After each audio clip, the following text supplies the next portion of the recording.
Hey, what's up mga kaibigan? Ito at meron tayong palabok dito. Ibababad natin ito sa ating kasirola na may tubig. Tapos niyan, ito nga pala yung gagamitin natin ngayon ng mga ingredients. Meron tayong hipon, giniling na baboy, at saka meron din tayo ditong tinapa. Umpisahan natin sa paglilinis ng ating hipon. Bali, tinatanggal ko lang yung ulo niyan, tapos i-devein lang din natin yan. At yung ulo nga pala ay gagawin nating stock. So ayan, papakuluan natin dito sa ating kawali na may tubig. At syempre magagayat na rin tayo ng ating mga pansangkap tulad ng sibuyas at bawang. At kapag okay na ang lahat, sisimulan na natin sa pagluluto. Ito nga ang ating kawali na nilagyan ko ng mantika at nilagyan natin ng annatto seeds. So ito naman ay gigisahin natin yung ating hipon na tinimplahan ko na rin yan ng asin. Lalagyan ko lang ng konting paminta. Madali lang itong maluto, so maya maya ay hahanguin na nga natin. Para nga ito hindi ma-overcook kasi nga ang tigas-tigas ng hipon pag ito ay overcook na. So ayan, pwede na hanguin. I-set aside lang muna natin yan.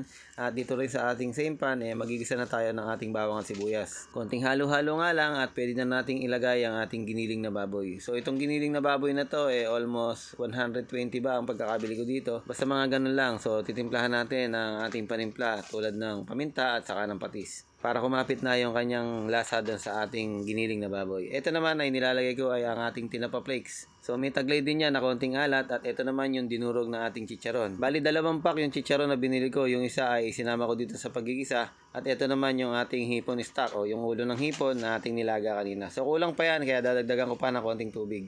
Tapos halu-haluin lang natin yan at hanggang sa kumulo yan, maluluto na yan dyan. Siguro mga 10 minutes na pagpapakulo dyan okay na. Tapos ito namang nakikita nyong binubuhos ko ay slurry. Gawa yan sa water at cornstarch. Pinaghalo ko lang. Ito yung magpapalapot dito sa ating ginagawang sarsa.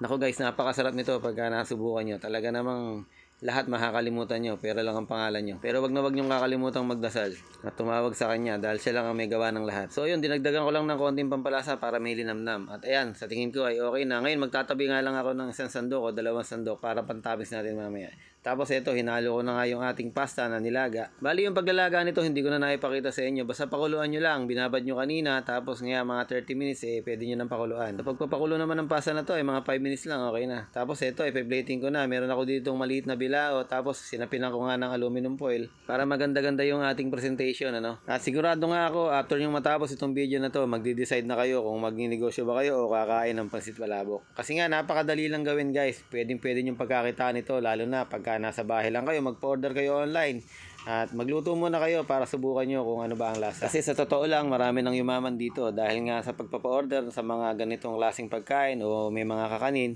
talagang napagsasama-sama nila yung kanilang mga produkto tapos marami nang umorder. Pwede nyo ding haluan ito ng spaghetti, hatiin nyo yung palabok, lagyan nyo ng divider o pansit at maglagay din kayo ng Shanghai o puto. So yun, binudburan ko lang alam pala ng aking pantopping sa tulad ng chicharon at yung sinando ko pala kaninang mixture nilagay ko muna sa ibabaw bago yung chicharon at yung tinapa. Ngayon naman yung nakikita nyo yung itlog at saka yung ating mga hipon na niluto kanina.